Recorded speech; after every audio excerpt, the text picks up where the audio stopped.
Hey everyone, welcome back to Corporate Decoder, the place where we unlock the secrets hiding in plain sight in corporate filings. And today we're diving into Constellation Energy's latest update. Get ready, because it looks like they're powering up not just their plants, but their financial story too. Before we dive in, if you like getting these clear, no-nonsense breakdowns of important company news, make sure you're subscribed and ring that notification bell. Also, we have a super active Discord community where we discuss these filings in real time. The link is in the description below. So join us there. So what's the big news from Constellation Energy? Well, it all boils down to how much power they can sell and at what price, especially in the PJM market, which is a huge electricity grid. Think of it like a giant auction where power generators bid to supply electricity for the future. And it looks like Constellation Energy asked this latest auction. This filing is a combined report from Constellation Energy Corporation and one of its key subsidiaries, Constellation Energy Generation LLC. Reporting together means they're giving us a joined-up view of their operations. The main company, Constellation Energy Corporation, is registered with the SEC under file number 001411137. Their headquarters are in Baltimore, Maryland. They are a Pennsylvania corporation. And then there's Constellation Energy Generation LLC, registered under 333-85496. They are a Pennsylvania limited liability company with their principal office in Kennett Square, Pennsylvania. Constellation Energy Corporation's common stock is traded on the Nasdaq Stock Market LLC under the ticker symbol CEG. This is what most investors would be watching. The new information we're getting today is dated July 22, 2025, and it concerns the results of a crucial capacity auction.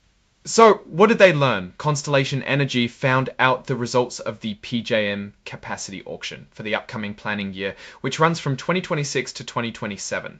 This is a really important announcement because it tells us how much they're going to get paid for making sure there's enough power available to meet demand. And the key takeaway here is that every single one of their power plants in the PJM market successfully cleared the auction. This means they've secured contracts to provide power. This is fantastic news as it means predictable revenue streams from their power generation assets. Now here's a little detail that matters a lot. The money they make from having their nuclear plants ready to go, their capacity revenues, these count towards something called the production tax credit. Think of it as an incentive from the government for using nuclear power, which is a big chunk of their business, so clearing well in this auction directly benefits their tax situation. These results will actually kick in on June 1, 2026. So while the news is today, the financial impact starts next year. Now let's get to the nitty-gritty of the numbers. This table shows us the specific amounts of power measured in megawatts or MW that Constellation Energy has secured in different regions within the PJM market. This table shows us cleared volumes at ownership. This means the amount of power capacity they are guaranteed to provide and, importantly, the price they will get for it. First, let's look at the COM zone. Here they have nuclear power capacity. They've cleared 9,750 megawatts of nuclear capacity. And the price secured for this capacity is $329 per megawatt day. That's a pretty solid price. For the common nuclear plants, they've secured capacity for 9,750 megawatts.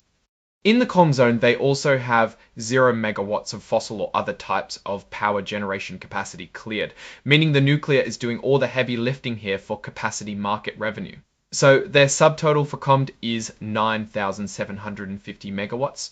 Next up is the EMAC zone. In EMAC, they have 4,250 megawatts of nuclear capacity cleared. And importantly, they also have 1,950 megawatts of fossil or other capacity cleared. That brings EMAC subtotal to 6,200 megawatts. It's good to see diversification here with both nuclear and other sources contributing to their capacity. Moving on to the EMAC zone. Constellation Energy has 1,550 megawatts of nuclear capacity cleared and 150 megawatts of fossil or other capacity. Their subtotal for EMAC is 1,700 megawatts.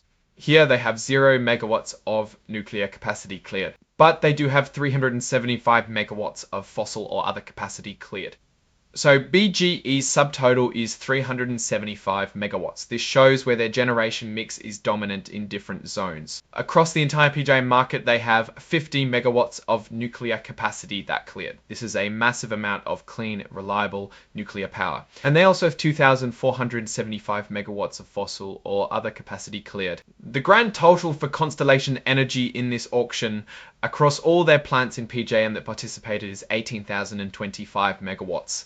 That's a huge amount of power and a significant financial commit secured. This filing, by being a combined report, means that we're seeing the operational and financial picture from both the parent company and its generation arm. They are clear that information relating to one doesn't represent the other. This is standard practice to make sure each entity is reporting accurately for itself. Now, like most companies, they include forward-looking statements. These are essentially educated guesses about the future, but they come with a big disclaimer. They use words like X on to cybersec at will to talk about future performance. They're also telling us that the actual results might be quite different from what they're predicting. The reasons for this are laid out in their previous filings, like their annual report and their first quarter report.